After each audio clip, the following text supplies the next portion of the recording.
আসসালামু আলাইকুম ওয়া রাহমাতুল্লাহ। প্রিয় ভাইরা, আজকে আমরা জানবো আমাদের প্রিয় নবী সাল্লাল্লাহু আলাইহি ওয়াসাল্লামের 40টি হাদিস। চলুন তাহলে জেনে নেওয়া যাক। নাম্বার 1, রাসূলুল্লাহ সাল্লাল্লাহু আলাইহি ওয়াসাল্লাম বলেন, যে ব্যক্তি আমার 40টি হাদিস আমার উম্মতের কাছে পৌঁছাবে তার জন্য আমি কিয়ামতের দিন বিশেষভাবে সুপারিশ করব।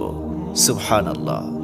নাম্বার 2, মানুষের মধ্যে যারা মৃত্যুকে বেশি করে স্মরণ করে এবং তার জন্য প্রস্তুতি নেয় তারাই সবচেয়ে বুদ্ধিমান।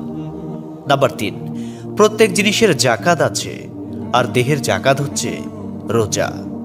নাম্বার 4, যে তার সময় আল্লাহর জন্য ব্যয় করে না তার জন্য জীবন অপেক্ষা মৃত্যু শ্রেয়। নাম্বার 5, যারা সব সময় ইস্তিগফার তথা ক্ষমা প্রার্থনা করে তাদের সাথে উঠা বসা করুন, কেননা তাদের হৃদয় সবচেয়ে কোমল হয়। নাম্বার 6, তুমি যত সিজদা দিবে আল্লাহ তত গুণা তোমার মাফ করে দিবেন। সুবহানাল্লাহ। নাম্বার 7, সূরা ফাতিহা প্রায় 1000 রোগের ওষুধ। নাম্বার 8, হাতের তালুতে জ্বলন্ত আগুনের কয়লা রাখলে যেমন কষ্ট হবে তার চেয়ে বেশি কষ্ট হবে শেষ জামানায় ঈমান রাখতে।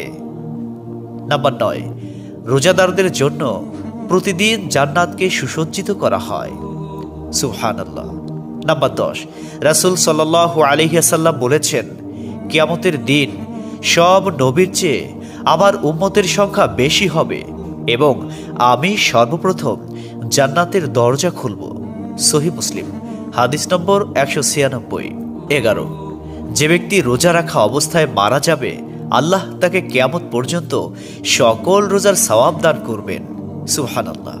নাম্বার 12, যে ব্যক্তি ফজরের নামাজ আদায় করল সে আল্লাহর হিফাজতে চলে গেল। নাম্বার 13, রাসূলুল্লাহ সাল্লাল্লাহু আলাইহি ওয়াসাল্লাম বলেছেন, রোজা ও কোরআন কিয়ামতের দিন মানুষের জন্য সুপারিশ করবে। মুসনাদে আহমদ, হাদিস নম্বর 6626। 14, নবীজি বলেছেন, রোজাদারদের জন্য সবচেয়ে বড় খুশির সংবাদ হলো হাসরের মাঠে আল্লাহ সবার আগে রোজাদারদের সাথে সাক্ষাৎ করবেন। সুবহানাল্লাহি ওয়া বিহামদিহি। 15, যখন রমজান আসে তখন জান্নাতের দরজাসমূহ খুলে দেওয়া হয়। 16, রাসূলুল্লাহ সাল্লাল্লাহু আলাইহি ওয়াসাল্লাম বলেন, যখন কোনো বান্দা আল্লাহর দিকে দুটি হাত উঠায় তখন তিনি তা ব্যর্থ বা শূন্যভাবে ফিরিয়ে দেন না। তিরমিজি, হাদিস নম্বর 502। 17, হযরত মুহাম্মদ সাল্লাল্লাহু আলাইহি ওয়াসাল্লাম বলেছেন, একটি খেজুরের অর্ধেক হলেও দান করে জাহান্নামের শাস্তি হতে নিজেকে হেফাজত করো। সহিহ বুখারী, হাদিস নম্বর 6023। প্রিয় ভাইরা, নাম্বার 18, যদি ভালো হতে চাও তবে সর্বপ্রথম মিথ্যা বলা ছেড়ে দাও। 19, তুমি যখন রাস্তা দিয়ে যাও তখন আল্লাহর নামে জিকির করো, কারণ হাসরের দিন ওই রাস্তা তোমার নামে সাক্ষ্য দিবে। 20, তোমরা সব সময় উজু করো, কারণ কিয়ামতের দিন যারা উজুকারী তাদের হাত পা উজ্জ্বল থাকবে। সুবহানাল্লাহি ওয়া বিহামদিহি। 21, যার দুঃখ বেশি তার প্রতি আল্লাহর রহমতও বেশি। 22, যখনই নামাজে দাঁড়াবেন জীবনের শেষ নামাজ মনে করবেন।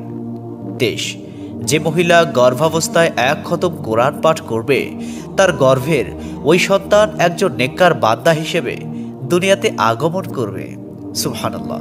24, চুপ থাকার কারণে মানুষের যেই মর্যাদা হাসিল হয় তা 60 বছর নফল ইবাদত হতে উত্তম। সুবহানাল্লাহ। 25, রাসূলুল্লাহ সাল্লাল্লাহু আলাইহি ওয়াসাল্লাম বলেছেন, জান্নাতের সবচেয়ে নিকটবর্তী আমল হলো সময় মতো সালাত আদায় করা।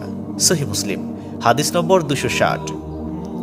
26, যে ধোঁকা দেয় সে আমার উম্মতের অন্তর্ভুক্ত নয়। 27, তুমি জানো তুমি সঠিক তবু তর্ক করো না, তর্কে জড়াইও না।